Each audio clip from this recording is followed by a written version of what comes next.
کسی کا افطار شراب سے تو کسی کا انواع و اقسام کے کھانوں سے۔ آج کی اس ویڈیو میں ہم آپ کو بہت دور لے جائیں گے۔ آج کی اس خصوصی ویڈیو میں ہم آپ کو بتائیں گے کہ مغل بادشاہ ماہ رمضان کیسے گزارتے تھے، لیکن یہ جاننے کے لیے آپ کو ہماری یہ ویڈیو اینڈ تک دیکھنی پڑے گی اور اس کے بعد اپنی قیمتی رائے کا اظہار بھی کرنا پڑے گا۔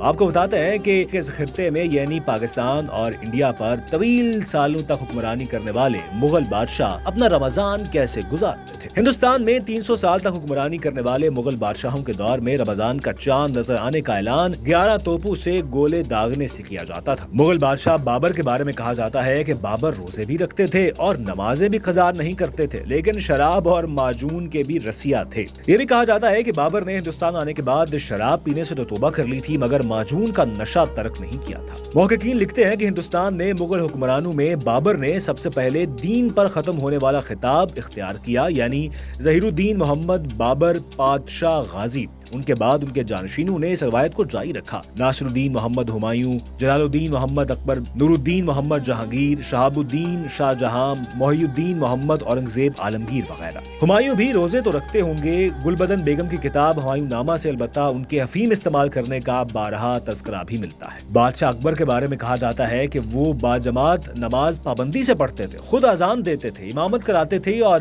مسجد میں اپنے ہاتھ سے جھاڑو بھی دیتے تھے، لیکن پھر ایسا وقت آیا کہ نماز، روزہ، حج، زکوٰۃ سے بے اعتنائی بھی بڑھتی جاتی رہی۔ کچھ لوگ تو یہاں تک کہتے ہیں کہ اکبر نے نماز، روزہ اور حج پر پابندی لگا دی تھی، لیکن کچھ لوگ کہتے ہیں کہ ممکن ہے اکبر نے خود یہ عمل موقوف کر دیا ہوں، لیکن پابندی ہرگز نہیں لگائی تھی۔ لکھا جاتا ہے کہ 1582 کا تو ثبوت موجود ہے کہ روزے رکھے جا رہے تھے اور اسی سال گلبدن بیگم حج سے لوٹی تھی اور ان کا شاہی استقبال بھی کیا گیا تھا۔ ڈاکٹر مبارک علی کہتے ہیں کہ اکبر کا یہ دستور تھا کہ ہمیشہ اپنے ساتھ نقدی رکھا کرتے تھے اور مانگنے والے کو کچھ نہ کچھ دے بھی دیا کرتے تھے۔ اب کچھ بات کرتے ہیں جہانگیر کی۔ اپنی حکومت کے 13ویں سال میں جہانگیر نے رمضان کے روزے رکھے اور مقامی علماء اور سیدوں کے ساتھ افطار بھی کیا۔ جہانگیر علماء کے ذریعے غریبوں میں خیرات تقسیم کرتے تھے۔ ذاتی طور پر ایک مرتبہ انہوں نے 55,000 روپے، 1,90,000 بیگھہ زمین، 14 گاؤں اور 11,000 چاول سے لدے خچر درویشوں میں تقسیم کیے تھے۔ امراء بھی افطار کا اہتمام کرتے تھے۔ مغلوں کی روایت تھی کہ رمضان میں ہر روز ایک دوسرے کے کیمپ میں ضیافت کی جاتی۔ رمضان کے آخری دن ضیافت کے بعد ایک بڑا جشن منایا جاتا۔ جب امراء نے اپنا روزہ کھولا اور چاند دیکھا،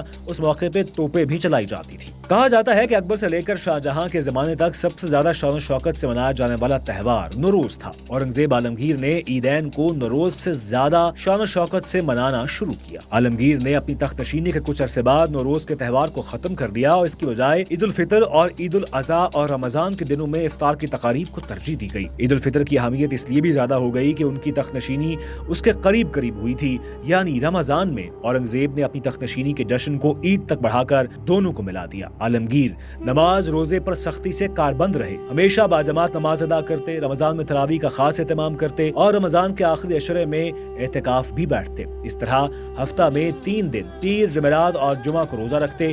وہ دن رات میں صرف 3 گھنٹے تک سوتے تھے۔ جب اورنگزیب دلی پہنچے تو جون کا مہینہ تھا اور سخت گرمی پڑ رہی تھی۔ اورنگزیب نے اس گرمی میں رمضان کے پورے روزے رکھے۔ وہ روزے کے باوجود حکومت کے سارے کام کرتے۔ شام ہوتی تو روزہ افطار کرتے۔ افطار میں وہ جوار اور مکئی کی روٹی کھاتے، پھر تراویح پڑھتے اور رات کا زیادہ حصہ عبادت میں گزارتے تھے۔ عالمگیر کے بعد مغلیہ سلطنت زوال کا شکار ہوتی گئی۔ آخری مغل بادشاہ تو انگریزوں کے وظیفے پر چلتے تھے، لیکن پھر بھی رمضان کا اہتمام خوب انداز میں کیا جاتا۔ اس دور میں چاند نظر آنے پر جو عالم ہوتا، اس کا احوال مختلف تاریخ دانوں نے لکھا ہے کہ سب بیگمات، حرمیں، صورتیں، ناموسیں، شہزادے، شہزادیاں مبارکباد پیش کرتے اور بادشاہ کی سواری کے ساتھ گانے بجانے والے چلتے اور نکارہ خانے والوں کو مبارکباد دی جاتی۔ یہ مبارک یک طرفہ نہ ہوتی تھی۔ بادشاہ کے ہاں سے پنیر کی چکتیاں، مصری کے کوزے سب کو تقسیم کیے جاتے۔ اس جشن کے بعد تراویح کا اہتمام یوں ہوتا کہ عشاء کی اذان ہوئی، دیوان خاص میں نماز کی تیاری ہوئی، بادشاہ برآمد ہوئے، جماعت سے نماز پڑھی، 1.5 سپارہ قرآن شریف کا پڑھا، پھر بیٹھک میں آئے، کچھ بات چیت کی،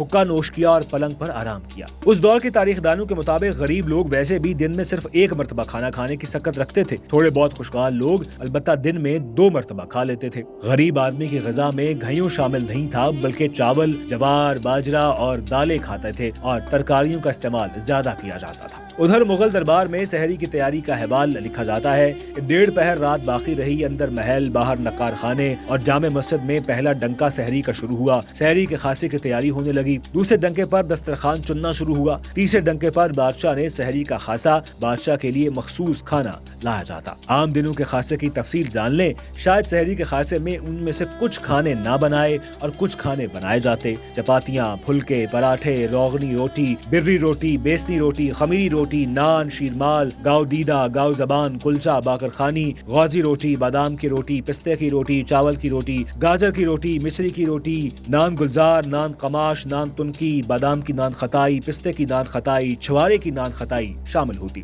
یہ تو تھی روٹی کی مختلف شکلیں۔ اب پلاؤ اور چاول کی دوسری ڈشیں بھی دیکھیں۔ یخنی پلاؤ، موتی پلاؤ، نور محلی پلاؤ، نقطی پلاؤ، کشمش پلاؤ، نرگسی پلاؤ، زمردی پلاؤ، لال پلاؤ، فالسائی پلاؤ، آبی پلاؤ، سنہری پلاؤ، روپیلی پلاؤ اور پلاؤ کی مختلف اقسام کے ساتھ متنجن بھی سرو کیا جاتا۔ اس کے علاوہ زردہ، سوئیاں، من و سلوا، فرنی، کھیر، بادام کی کھیر، کدو کی کھیر، گاجر کی کھیر، کنگنی کی کھیر، یاقوتی، نمش، دودھ کا دلیا، بادام کا دلیا، سموسے، سلونے، میٹھے، شاخے، کھجلے، قتملمے سب شامل ہوتے۔ سالن میں قورمہ، 2 پیازا، ہرن کا قورمہ، مرغ کا قورمہ، مچھلی، بورائی، رائتا، کھیرے کی دوغ، دہی بڑے، بینگن کا بھرتا، آلو کا بھرتا، چنے کی دال کا بھرتا، آلو کا دلما، بینگن کا دلما، کریلوں کا دلما، بادشاہ پسند کریلے، بادشاہ پسند دال شامل کی جاتی۔ کبابوں میں سیخ کے کباب، شامی کباب، گولیوں کے کباب، تیتر کے کباب، بٹیر کے کباب، حلووں میں روٹی کا حلوہ، گاجر کا حلوہ، کدو کا حلوہ، ملائی کا حلوہ، بادام کا حلوہ، پستے کا حلوہ، رنگترے کا حلوہ بھی شامل کیا جاتا۔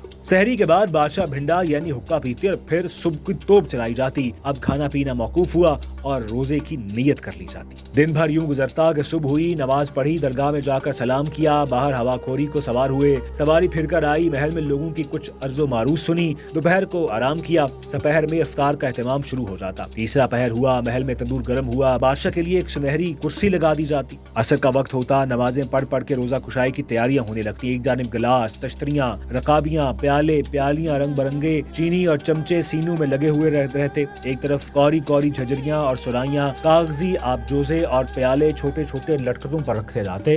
روزے کا وقت ہوا، بادشاہ نے توپ کا حکم دیا، ہر کاروں نے جھنڈیاں ہلائیں، وہ روزے کی توپ چلی، دھائیں اذانیں ہونے لگیں۔ اس وقت کی خوشی دیکھو کہ ایسی توپ کی آواز سے جھونچال ہو گئی۔ پہلے ذرا سے آب زمزم یا مکے کی کھجور یا چھوارے سے روزہ کھولا، پھر شربت کے گلاس ہاتھ میں لیے چمچوں سے شربت پیا، کسی نے پیاس کی بیتابی میں گلاس ہی منہ سے لگا کر گھٹا گھٹ شربت پی لیا، ذرا سی دال ترکاری میوہ وغیرہ چکھا، پھر نماز پڑھ کے گلوریاں کھائی۔ بادشاہ جلوس سے سوار ہوئے، جامع مسجد کی سیڑھیوں کے پاس کہاروں نے ہوادار ہاتھی کے برابر لگا دیا۔ بادشاہ ہوادار میں سوار ہو کر جامع مسجد میں آئے، حوض کے پاس آ کر ہوادار میں سے اترے، وضو کیا اور نماز ادا کی۔ رمضان بھرپور انداز میں منایا جاتا اور اس دور میں عید بھی بھرپور انداز میں منائی جاتی۔ یعنی کچھ خوابوں سے ہمیں لگتا ہے کہ مغلیہ دور کے کھانے آج تک ہمارے افطار اور سحر کے دسترخوانوں کا حصہ ہیں۔ آپ کامنٹ سیکشن میں ضرور بتائیے گا کہ آپ کا کون سا کھانا جو کہ مغل دور میں بھی کھایا جاتا تھا اور آج بھی آپ اس کو انجوائے کرتے ہیں۔